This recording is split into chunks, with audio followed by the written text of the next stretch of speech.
Dans ce tuto, nous allons voir ce qu'est un texte justifié et comment gérer cette composition, régler les problèmes de lézard, d'interlettrage et d'intermot. Puis nous verrons la composition en drapeau, comment optimiser sa lisibilité et comment l'agencer. Donc voilà mon bloc texte, nous allons voir comment le justifier maintenant.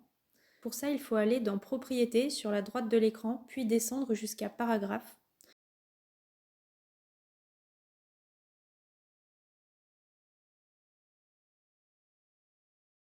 On peut aussi le retrouver dans le menu Texte, puis Paragraphe. Avec ce menu, on peut choisir la disposition du texte, aligner à gauche, le centrer, l'aligner à droite, le justifier. Donc à gauche, au centre ou à droite, ou même qui prennent toute la ligne pour créer vraiment un bloc. Le texte est maintenant justifié. On peut remarquer que plus la colonne est étroite, plus l'espace entre les mots est important, ce qui peut donc créer des lézardes.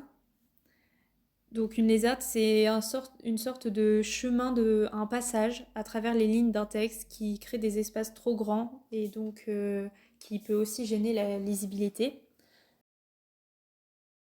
Dans InDesign, les césures sont automatiquement activées sur les textes, ce qui permet de réduire les potentiels lézardes. Mais en enlevant l'option, on voit bien que les lézardes apparaissent plus facilement et les espaces sont plus grands. On peut rajouter des paramètres spécifiques aux césures en allant dans les options du menu paragraphe, donc en haut à droite, puis dans césure. On peut alors définir à partir de combien de caractères une césure peut s'appliquer. En général, on conseille pas moins de 6 caractères. Et on conseille aussi de ne pas couper avant les 3 premières lettres ni avant les 3 dernières. On peut aussi choisir la césure pour les mots en capital ou couper le dernier mot. Pour réduire les lézardes, on peut également agrandir la largeur de la colonne ou diminuer le corps du texte, ce qui, dans ces deux cas, augmentera le nombre de mots et de caractères par ligne et donc la lisibilité. Au niveau de la lisibilité, il ne faut pas que les colonnes soient trop étroites parce que sinon ça fatigue l'œil car il doit faire trop de retours à la ligne. Et il ne faut pas non plus que les lignes comportent trop de caractères car sinon l'œil va avoir du mal à revenir à la ligne du dessous et donc va plus chercher que avoir une lecture fluide. Mais pour réduire les lézardes, on peut aussi aller dans les options du menu paragraphe et cette fois-ci dans justification. Ici, on accède à un menu où on peut intervenir sur les intermots et l'interlettrage, ce qui permet aussi de réduire les lézardes et les intermots trop grands. En cochant la case aperçu, on peut voir directement les modifications qu'on applique et en la décochant, la différence avec notre texte au départ.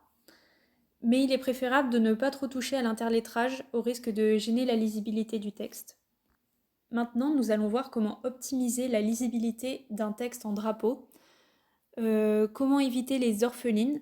Donc une orpheline, c'est la première phrase d'un paragraphe qui est séparée du reste du paragraphe.